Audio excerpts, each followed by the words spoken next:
बिस्मिल्लाहिर्रहमानिर्रहीम। अस्सलाम वालेकुम। मैं हूं बिशारत राजा, शहर इक़दार से एक और व्लॉग के साथ आपकी खिदमत में हाज़िर। नाज़रीन, आज सुप्रीम कोर्ट ऑफ पाकिस्तान से आप कह सकते हैं तहरीक इंसाफ को एक बड़ा रिलीफ मिला है। तहरीक इंसाफ के जो रुकन असम्बली 262 कोयटा 1 से जो बने थे आदल बाज़ई, उनको सुप्रीम कोर्ट ऑफ पाकिस्तान ने जस्टिस मंसूर शाह की सरबराही में उनके पास एक केस लगा हुआ था, उनको डी सीट करने के हवाले से इलेक्शन कमीशन ऑफ पाकिस्तान ने उन्हें डी सीट किया था 3 रुकनी बेंच ने, जिसमें जस्टिस अकील अब्बासी और जस्टिस आयशा मलिक उस बेंच का हिस्सा थे। बेंच ने इलेक्शन कमीशन ऑफ पाकिस्तान का हुक्म कालादम करार देते हुए उन्हें बहाल कर लिया। सुप्रीम कोर्ट ऑफ पाकिस्तान ने आदल बाज़ई की दरख्वास्त इलेक्शन कमीशन ऑफ पाकिस्तान के खिलाफ उनकी अपील मंजूर की है।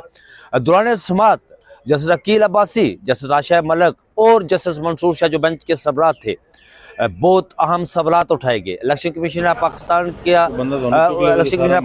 पर, उनकी डोमेन पर, इलेक्शन कमीशन ऑफ पाकिस्तान के एक्शन पर, इलेक्शन कमीशन ऑफ पाकिस्तान का जो किरदार था इलेक्शन करवाने के हवाले से, उस पर उन्होंने सवालात उठाए। इलेक्शन कमीशन ऑफ पाकिस्तान का जो डीजी लॉ था वो बेबसी की तस्वीर बना हुआ था, इस पर बात करेंगे। और उनका जो वकील था उसने बेंच की तारीफ क्यों की, और फिर बात करेंगे आज सुप्रीम कोर्ट ऑफ पाकिस्तान में आईनी बेंच जिसके सरबराह जस्टिस अमीनुद्दीन खान थे, उनके सामने सिविलियन का मिलिट्री अदालतों में ट्रायल के हवाले से केस की समाअत हो रही थी।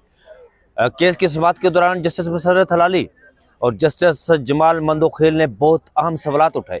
जस्टिस जमाल मंदोखेल ने ये पूछा वज़ारत दफ़ा के वकील ख्वाजा हारिस से कि जनाब ये बताइए कि अगर एक फ़ौजी अपने अफसर का कत्ल कर दे तो उसके खिलाफ केस कहाँ चलेगा। तो ख्वाजा हारिस ने कहा कि उसका केस ATC यानी आम अदालतों इंसदाद दहशतगर्दी की अदालत में चलेगा। तो फिर जस्टिस जमाल मंदोखेल ने यह पूछा कि यहाँ पर बात तो आर्मी तनसीबात पर हमले की है, अगर फौजी अपने अफसर का कत्ल कर दे तो उसका केस आम अदालतों में चले, ये बात आर्मी तनसीबात की है, तो फिर इसका केस इस आर्मी अदालतों में क्यों चले। इसका जवाब ख्वाजा हारिस जो वज़ारत दफ़ा के वकील थे उनके पास नहीं था।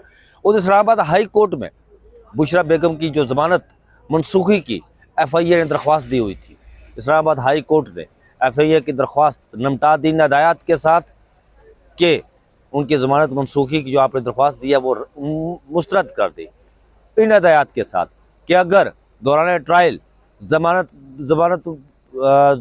लेने वाला किसी कानून की वायलेशन करता है तो उसकी ज़मानत मनसूख भी हो सकती है। तो बात करते हैं इलेक्शन कमीशन ऑफ पाकिस्तान के किरदार, जो इलेक्शन कमीशन ऑफ पाकिस्तान का एक्ट जो उनकी डोमेन थी उस पर जो सवालात उठाए गए। जब केस की समाअत शुरू हुई तो जस्टिस आयशा मलिक ने बहुत आम सवालात उठाए। उन्होंने कहा कि आदल बाज़ई केस में हक़ाइक़ जानने के लिए कमीशन यानी इलेक्शन कमीशन ऑफ पाकिस्तान ने क्या इंक्वायरी की। उन्होंने ये DG लॉ जो इलेक्शन कमीशन ऑफ पाकिस्तान और उनके वकील थे उनसे ये पूछा। जस्टिस अकील अब्बासी ने कहा कि बड़े साहब का हुक्म आया, बड़े साहब इन्वर्टेड कमा, बड़े साहब का हुक्म आया तो आपने बंदे को ही डी सीट कर दिया, ये नहीं हो सकता। जिस पर जस्टिस मंसूर शाह ने कहा एक हल्के के अवाम को डिसफ्रेंचाइज करने का पैमाना तो सख्त होना चाहिए। ये सवालात उठाए गए। एक दिन मामला इलेक्शन कमीशन ऑफ पाकिस्तान पहुंचता है तो अगले दिन कार्रवाई शुरू हो जाती है। ये वकील तैमूर असलम जो आदल बाज़ई के थे उन्होंने अदालत को बताया।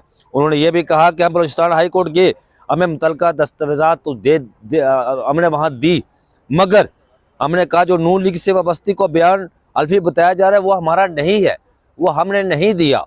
ये सरदार तैमूर असलम ने अदालत के सामने ये बात की। इलेक्शन कमीशन ने कहा क्या दिया तो ये डॉक्यूमेंट्स हैं तो सीक्रेट है, ये कैसे हो सकता है। जस्टिस आयशा मलिक ने पूछा। उन्होंने ये भी पूछा आपके पास 2 बयान अल्फी आए, DG लॉ रोस्टरम पर बुलाया गया, उनसे पूछा गया कि आपके पास 2 बयान अल्फी आए, एक जीतने वाला कह रहा है ये मेरा है, दूसरा वो कहता है ये मेरा नहीं है, आपने किस अख्तियार के साथ बगैर इंक्वायरी के एक बयान हल्फी को दूसरा दुरुस्त मान लिया। क्या इलेक्शन कमीशन ये कह सकता है कि बस एक बयान हल्फी हमें पसंद आया है और वो दूसरा नहीं आया और फिर उसके मुताबिक अपने फैसला दे दिया। ये जस्टिस आयशा मलिक का कहना था। उनका यह भी कहना था कि इलेक्शन कमीशन के पास क्या अख्तियार है कि एक बयान हल्फी माने दूसरा ना माने। ये बड़ा अच्छा सवाल है। ये हारिस अजमत साहब जो वकील है ना इलेक्शन कमीशन पाकिस्तान के, उन्होंने ये बात की रोस्टर पर खड़े होकर। जस्टिस आशा मलिक ने कहा सवाल तो सब अच्छे हैं लेकिन हमें जवाब नहीं मिल रहे, हमें जवाब चाहिए। इस अदालत को मुतमिन करे, इस अदालत को जवाब दे। जो अदालत आईनी और कानूनी सवाल उठा रही है, आईनी और कानूनी निकात पर मुश्तमिल, उस पर हमें जवाब दे।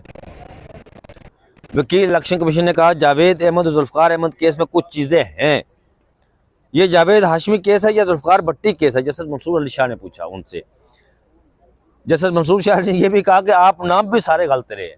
ज़ाहिर है वो नाज़रीन मैं आपको बताऊं कि जब केस की समाअत हो रही थी तो ये वकील जो थे ना आरएस अजमत साहब, ये पंजाबी में कहते हैं उसके बौंथले हुए थे, वो नामों को गड़बड़ कर रहे थे। अच्छा, वकील साहब ने यह भी कहा कि मैं अपने स्टार पॉइंट्स की तरफ आ रहा हूँ। मैं स्टार पॉइंट, अदालत को बताया कि मैं अपने स्टार पॉइंट की तरफ आ रहा हूँ जिसे मैं अदालत को सेटिस्फाई करूँगा। इस मौका पर वकील ने बेंच की भी तारीफ की और कहा कि इस बेंच में बैठे हुए जो जजेज हैं बड़े ज़बरदस्त ज्यूरिस्ट है।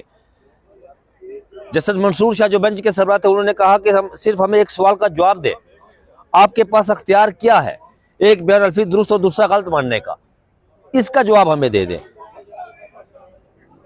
वकील इलेक्शन कमीशन ने इस मौका पर कहा कि इसको दूसरी तरह देख लेते हम, नहीं इसको पहली तरह देख कर बताएं हमें। ये जैसे आशा मलिक ने उन्हें कहा। उन्होंने ये भी कहा कि आप हमें बुनियादी सवाल का जवाब तो दे दें। जस्टिस मंसूर शाह ने कहा जो बार बार वो पूछ रहे थे, बार बार उनसे पूछ रहे थे बयान अल्फी के बारे में कि इस अदालत के पास, आपके पास दो बयान अल्फी आते हैं। एक आदिल बाज़ई कहता है कि ये बयान अल्फी मेरा है और वो दूसरा कहता है कि ये बयान अल्फी मेरा नहीं है, और आप किसी जांच परख के बगैर ही फैसला दे देते। ये बताएं कि क्या आपके पास पैमाना कौन सा था जांच परख का आइन और कानून के मुताबिक? पैमाना ये था कि एक जो पसंद आया आपको आपने वो रख लिया, और जो आपको पसंद नहीं आया आपने कह दिया कि नहीं ये हम नहीं रख सकते। इस सवाल पर वकील इलेक्शन कमीशन और डीजी लॉ कमीशन जो थे वो अदालत को मुतमिन नहीं कर सके।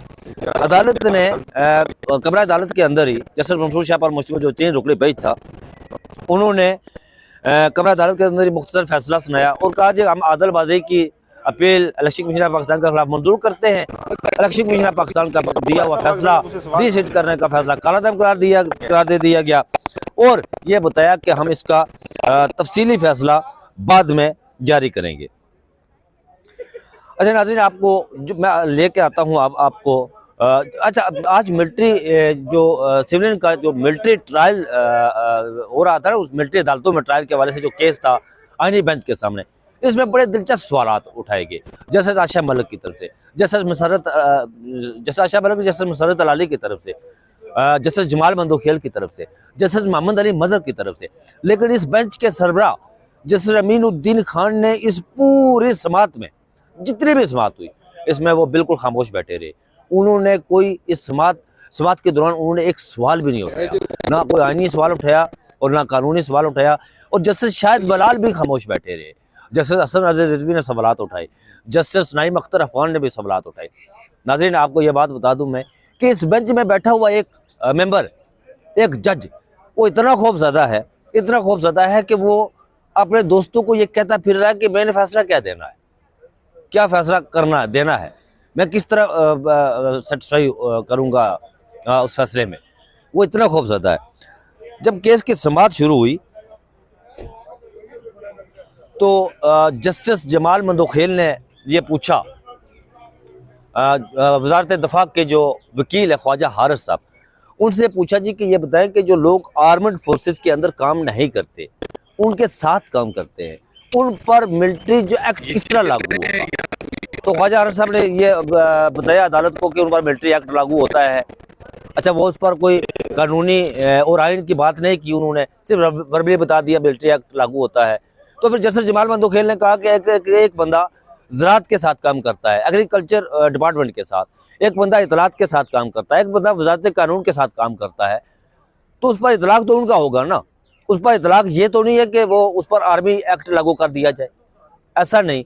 फिर उन्होंने ये पूछा कि इस मुल्क के अंदर, जैसे जमाल मंदोखेल ने ये रमास दिए कि इस मुल्क के अंदर सबसे बड़ा जो ओहदा है वो सदर पाकिस्तान का है। आप ये बताएं कि एक सिविलियन आदमी, एक सिविलियन शख्स सदर पाकिस्तान के दफ्तर पर हमला करता है तो उसका केस कहाँ चलेगा? ATC में चलेगा। ख्वाजा हारिस ने उन्हें बताया अगर वही शख्स किसी आर्मी के गेस्ट हाउस पर हमलावर होता है, आर्मी के किसी तनसीबात पर हमलावर होता है, तो उसका केस कहाँ चलेगा? उस पर किस तरह आर्मी एक्ट लागू हो सकता है? ये जस्टिस जमाल मंदोखेल ने बड़े अहम सवालात उठाए। उनका ये भी पूछना था कि आइन के आर्टिकल 8 में आर्मी कवानीन का जिक्र उनके डिसिप्लिन के हवाले से है। जस्टिस जमाल मंदोखेल ने यह भी कहा छावनी का तसव्वुर, छावनी का जिक्र आया, उन्होंने कहा कि छावनी का तसव्वुर तो सबसे पहले तो उमर ने दिया था। हज़रत उमर ने सख्त डिसिप्लिन की वजह से ये फौज के बाकी अवाम से अलग रखा था। हज़रत उमर ने जो छावनी का तसव्वुर दिया था, उस तसव्वुर की वजह से फौज का जो डिसिप्लिन है वो बड़ा सख्त है, और जो छावनी का तसव्वुर दिया था वो उसकी बुनियादी वजह यही थी कि आर्मी को बाकी जो सिस्टम है उससे अलग किया गया था।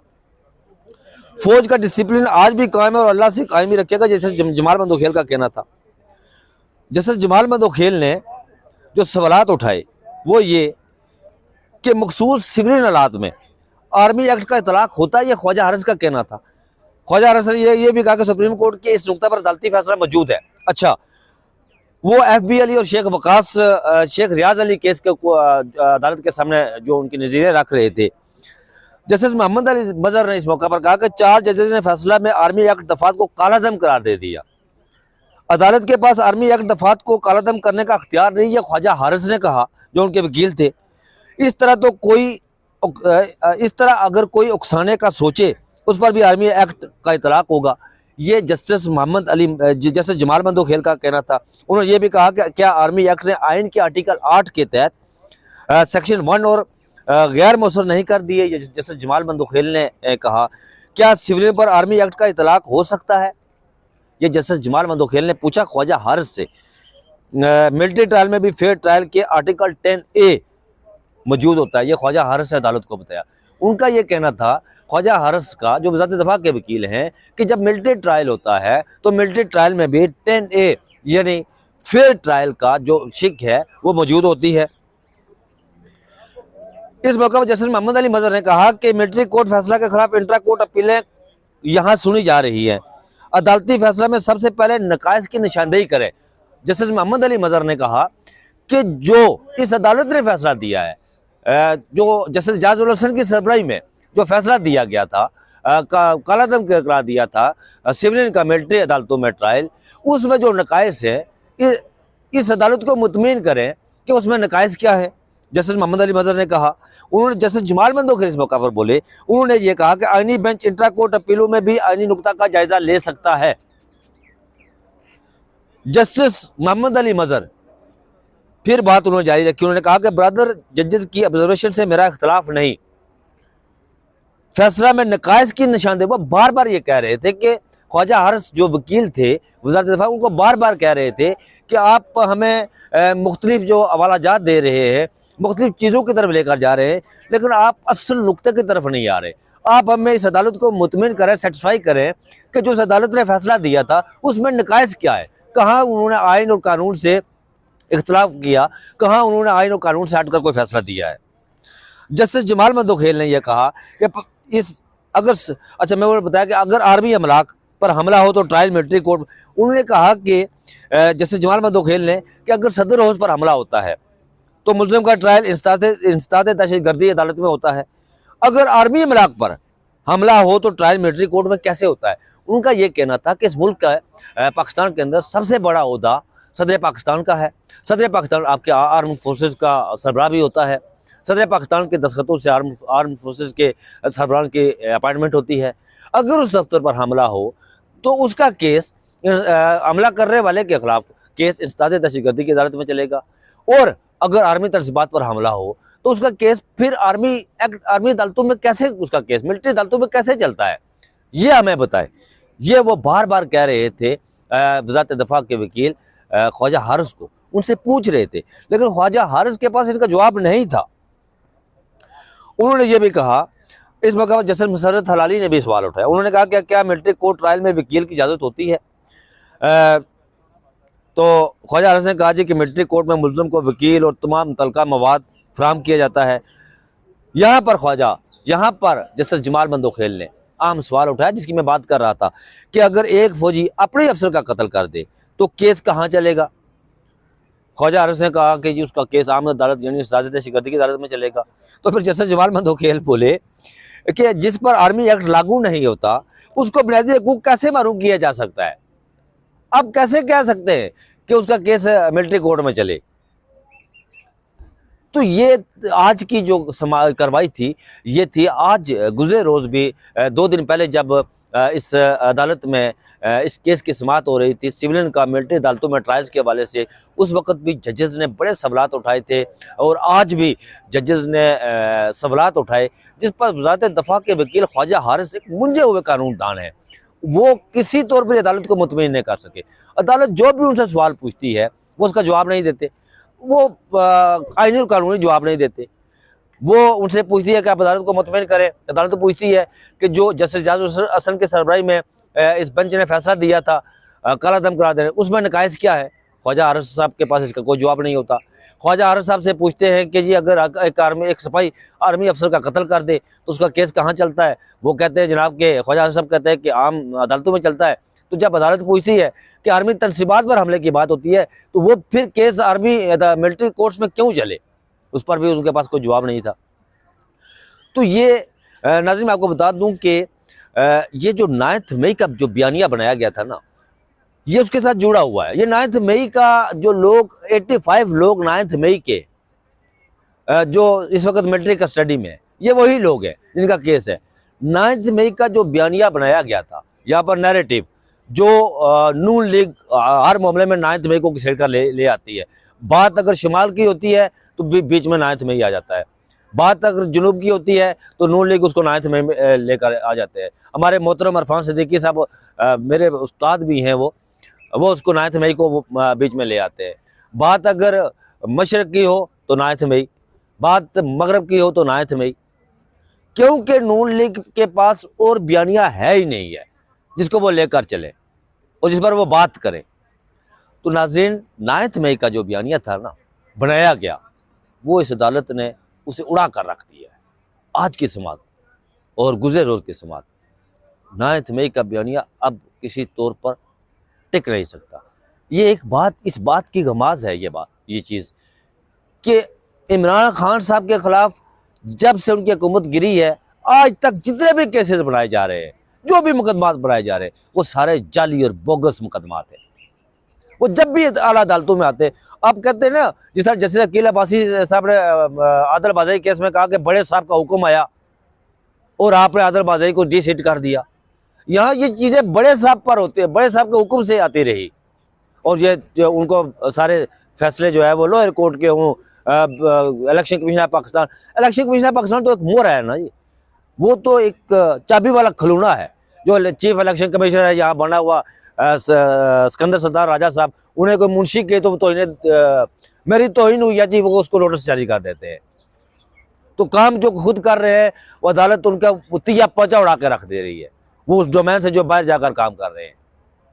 तो ये थी आज की जो खबरें थी जो मैंने आपसे शेयर की हैं, उस पर अपना एनालिसिस भी दिया है। मज़ीद खबरें मैं जिस तरह मैं हमेशा कहता रहता हूँ कि यहाँ पर हर लम्हा सूरत-ए-हाल बदलती है। अभी मैं वेल आकर के जाऊँगा, इसे अपलोड करूँगा तो क्या पता कि 10 मिनट के बाद ये अभी अपलोड ही ना हो तो कोई और ख़बर आ जाए। तो मज़ीद खबरें आने तक मैं आपसे इजाज़त लूँगा। मुझे अपनी दुआओं में याद रखिएगा। मैं आपके लिए हमेशा दुआगो रहता हूँ। मुझे दीजिए इजाज़त। अपना बहुत सारा ख्याल रखिएगा। अल्लाह हाफ़िज़।